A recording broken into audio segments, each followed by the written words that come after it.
Hi, and welcome back to Mindful Creativity Time for Sleep. I'm Katie McCrae, and this is a place where we can keep our hands active and work and craft together to keep our hands busy while our minds are racing.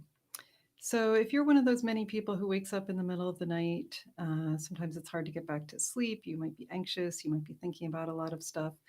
This is a great time to spend in a relaxing way. And as always, you don't have to do whatever craft I'm doing, but I like to introduce different things that I find helpful. So today we're going to do one of my very favorite things, which is journaling. So here I have a journal that is actually a bullet journal, which I can talk about at another time. But journaling is incredibly helpful when you're up in the middle of the night because a lot of the time you're thinking, and people mistakenly think that racing thoughts are what keep them from sleeping. But actually, what happens is when you wake up, the racing thoughts are often things that you didn't get a chance to address during the day. So your brain is literally waking you up to think about and deal with those thoughts. But you may not want to do that in the middle of the night, which is why you're here. So, again, sometimes people are intimidated by journaling. They think that it has to be this writing process that, you need special prompts or things like that.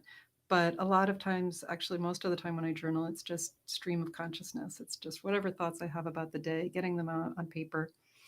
And so in my this particular journal, I have though different sections, and that's where the bullet journaling thing comes in, so that I can have some sections where I'm just writing about my day, but I can have other sections where I'm remembering certain things. And so if I'm anxious about a project that I have coming up or something like that, and I want to remember the details, I can get them out of my head in an organized way and find them again later in the journal instead of having to flip through pages and pages to find what it was I was talking about or thinking about. So, this particular journal is actually the one I'm using now, but I have a lot of different ones because since I write so much, I've accumulated a lot over the years. And it can be a little frustrating to have so many. So, the thing that I've started to do, and this might be interesting for you folks, is I've gone started going through my old journals and taking out the parts that I wanted to save and discarding the rest. So sometimes in a journal there would just be sort of a grocery list or a to-do list, and then there might be some journaling about a specific situation or maybe some notes I'd taken from a book that I really wanted to save and come back to. So, in order to organize that, again, I suggest the bullet journal method, which I'll talk about later. But just sort of in the middle of the night kind of thing, when you want to journal or if you want to take apart a journal, what I have is this is sort of my journaling kit. And of course, you don't need that. You can just have a pen and paper.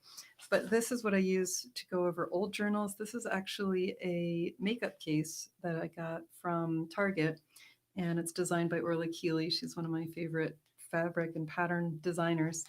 And in it, there are different sections.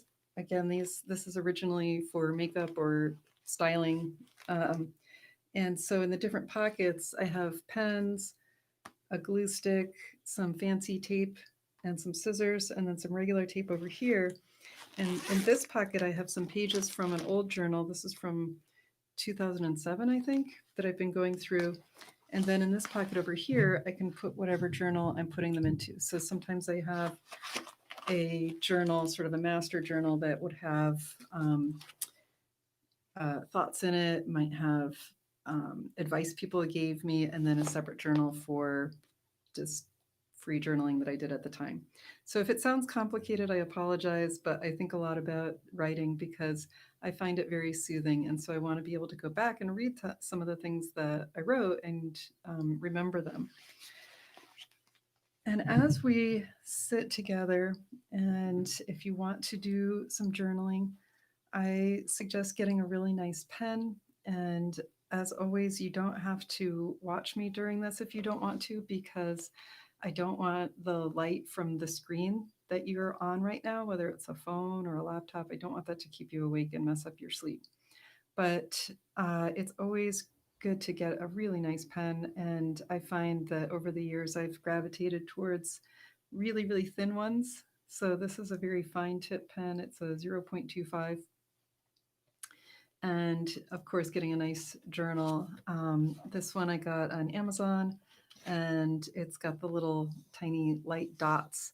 So if you've ever seen one of these sort of grids, it's got little dots, and so you can connect them, you can make lines, you can really kind of format your journal however you want.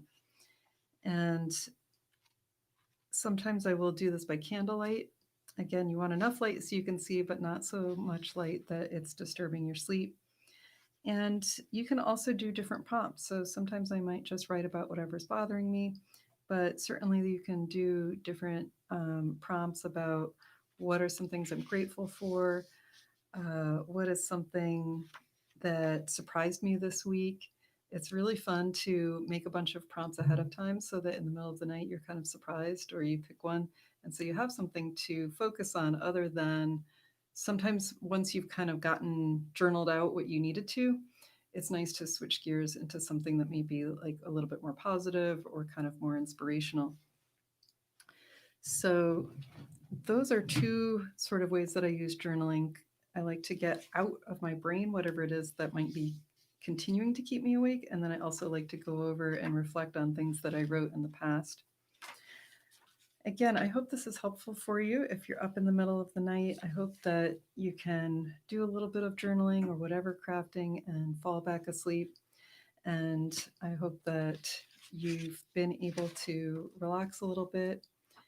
And I will see you next time. So sleep tight.